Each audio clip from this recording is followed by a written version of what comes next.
Good morning dear students. मेरा नाम doctor Jasprit Kaur है, असिस्टेंट प्रोफेसर श्री साईं बाबा आदर्श महाविद्यालय अंबिकापुर डिगमा। आपका एमकॉम सेकेंड सेमेस्टर में स्वागत करती हूँ। आज हम एमकॉम सेकेंड सेमेस्टर का subject accounting for managerial decision का यूनिट 5 पढ़ेंगे, जिसमें टॉपिक का नाम है टाइप्स ऑफ रिपोर्ट, अर्थात रिपोर्ट के प्रकार। रिपोर्ट कितने प्रकार की होती हैं, हम एक एक स्लाइड के माध्यम से जानेंगे कि रिपोर्ट कितने प्रकार की होती है। आइए देखते हैं स्लाइड्स। हमारा टॉपिक का नाम है टाइप्स ऑफ रिपोर्ट, जो अकाउंटिंग फॉर मैनेजरियल डिसीजन के यूनिट 5 का टॉपिक है, अर्थात रिपोर्ट कितने प्रकार की होती है। आइए हम सेकंड स्लाइड्स में जानते हैं कि वास्तव में रिपोर्ट्स कितने प्रकार की होती हैं। There are 10 types of report. Report 10 प्रकार की होती है। हम एक एक करके इसका नाम पढ़ते हैं कि रिपोर्ट्स कितने प्रकार की होती है।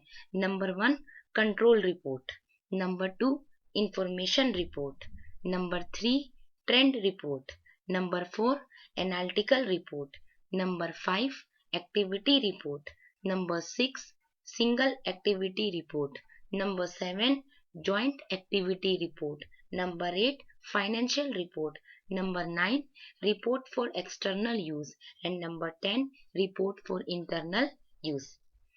मैंने आपको मेरे पहले पार्ट के वीडियो में बताया था कि रिपोर्ट क्या होती है और रिपोर्ट को बनाने की कितनी विधियां होती हैं, हम कौन कौन सी विधि से रिपोर्ट को तैयार कर सकते हैं। मैं आशा करती हूँ कि मेरा पहला वीडियो आपको पसंद आया होगा। अब मैं आपको सेकंड वीडियो में टू बी कंटिन्यू करूंगी और ये बताने जा रही हूँ कि रिपोर्ट कितने प्रकार के होते हैं। तो हमने देखा रिपोर्ट वास्तव में 10 प्रकार के होते हैं। अब हम एक एक करके इन रिपोर्ट को समझेंगे, इसके पर्पस को समझेंगे, जो आगे की स्लाइड में मैं आपको बताऊंगी।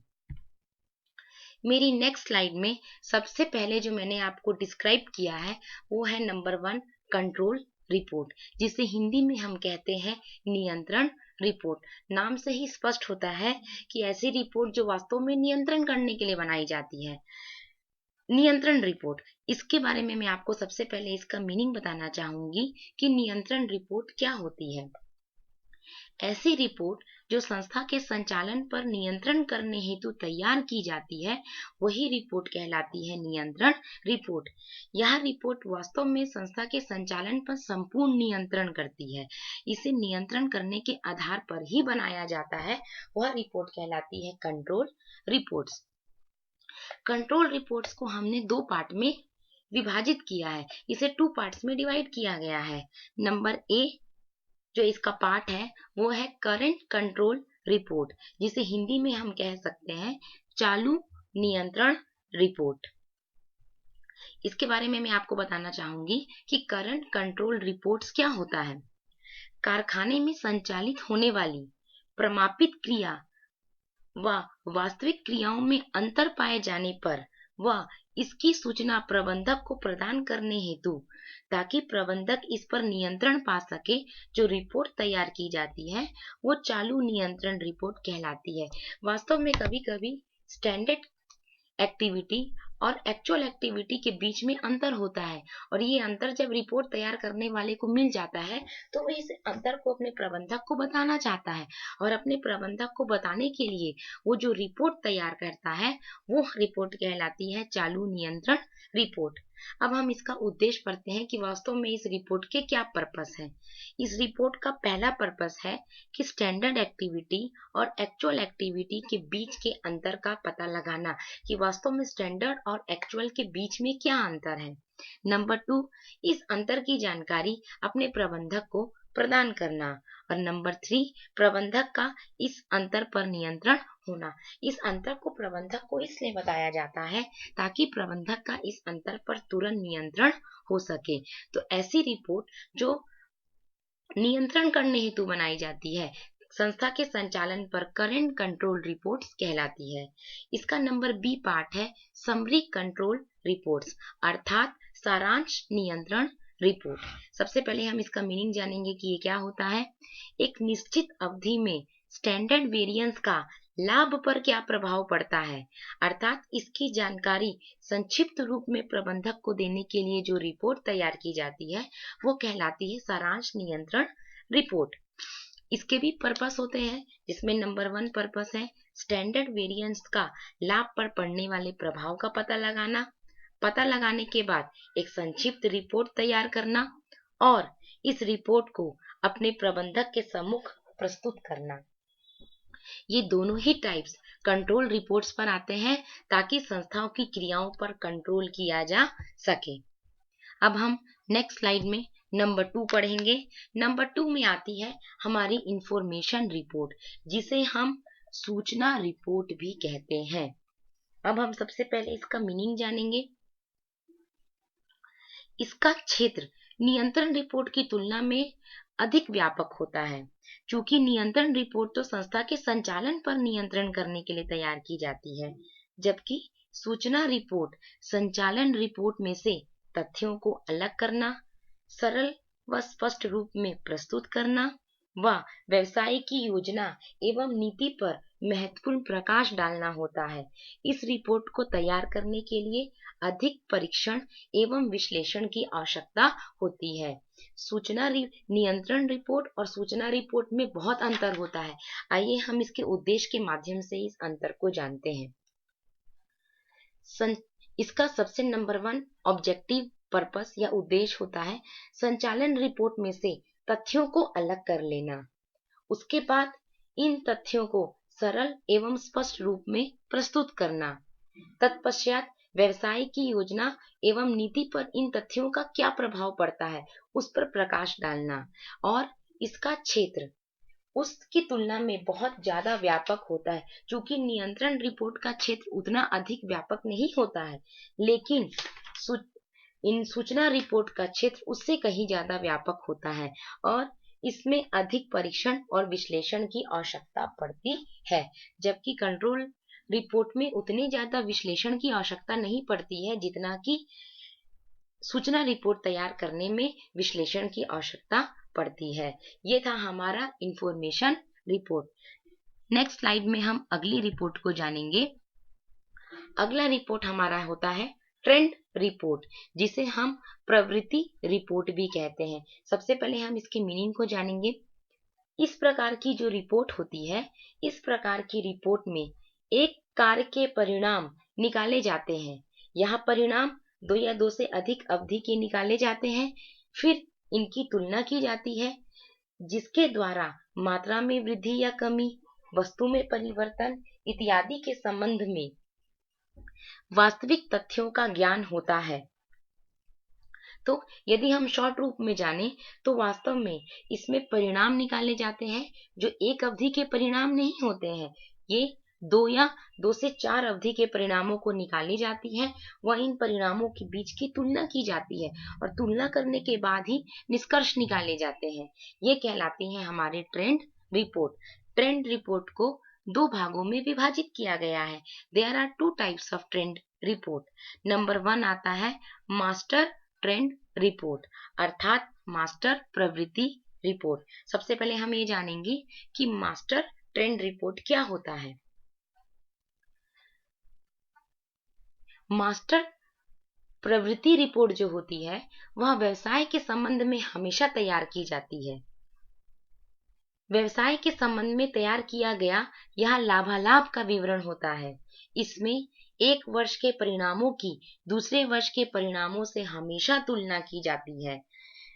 तो कुल मिलाकर हम सारांश के रूप में इस बात को कह सकते हैं कि ये व्यवसाय के संबंध में तैयार किया जाता है, व्यवसाय के लाभालाभ के संबंध में तैयार किया जाता है और इसमें 1 वर्ष के परिणामों की दूसरे वर्ष के परिणामों से तुलना करने के बाद जो निष्कर्ष निकाले जाते हैं उन्हें जो रिपोर्ट में तैयार की जाती है वो कहलाती है मास्टर ट्रेंड रिपोर्ट। इसका अगला पार्ट है एडिशनल रिपोर्ट, सहायक प्रवृत्ति रिपोर्ट। इसमें विभिन्न प्रकार के विभागों, क्रियाओं व अधिकारियों के संचालन परिणाम का तुलनात्मक ज्ञान प्राप्त किया जाता है। कितने कितने अधिकारियों ने क्या क्या कार्य किया है, कौन से बेसिस पर कार्य किया है, उनकी तुलना की जाती है और तुलना करने के बाद जो रिजल्ट निकाले जाते हैं और उनको जिस रूप में तैयार किया जाता है वो कहलाता है सहायक प्रवृत्ति रिपोर्ट। ये दोनों रिपोर्ट ट्रेंड रिपोर्ट के पार्ट में आते हैं। ये दोनों रिपोर्ट ही ट्रेंड रिपोर्ट का एक पार्ट है। नेक्स्ट स्लाइड में हम अगली रिपोर्ट को पढ़ेंगे। अगली रिपोर्ट जो हमारी आती है वो कहलाती है एनालिटिकल रिपोर्ट, विश्लेषणात्मक रिपोर्ट। सबसे पहले हम इसके मीनिंग को जानेंगे।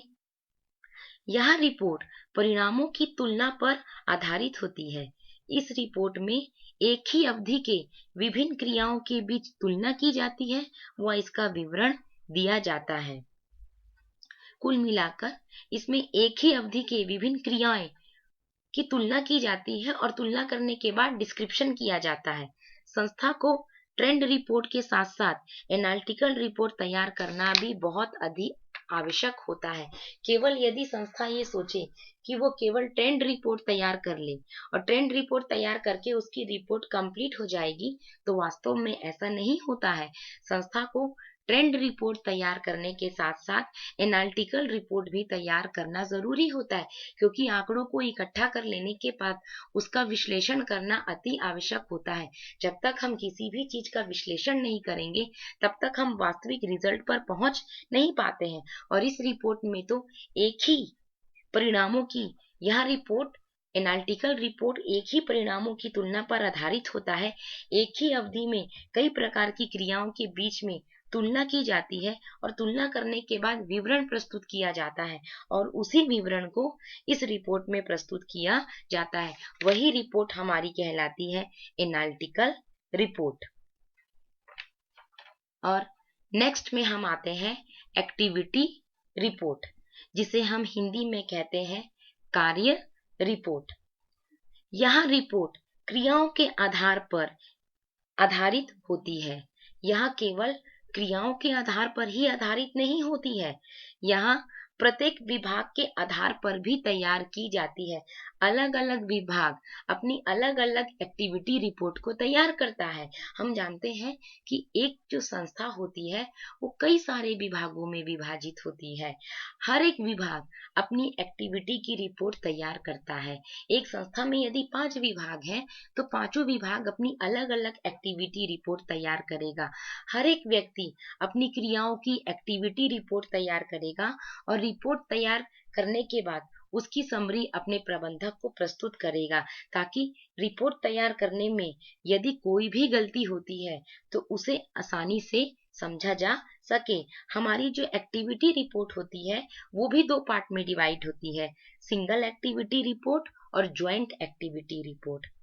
सिंगल एक्टिविटी रिपोर्ट को हम सबसे पहले समझते हैं कि सिंगल एक्टिविटी रिपोर्ट वास्तव में क्या होती है।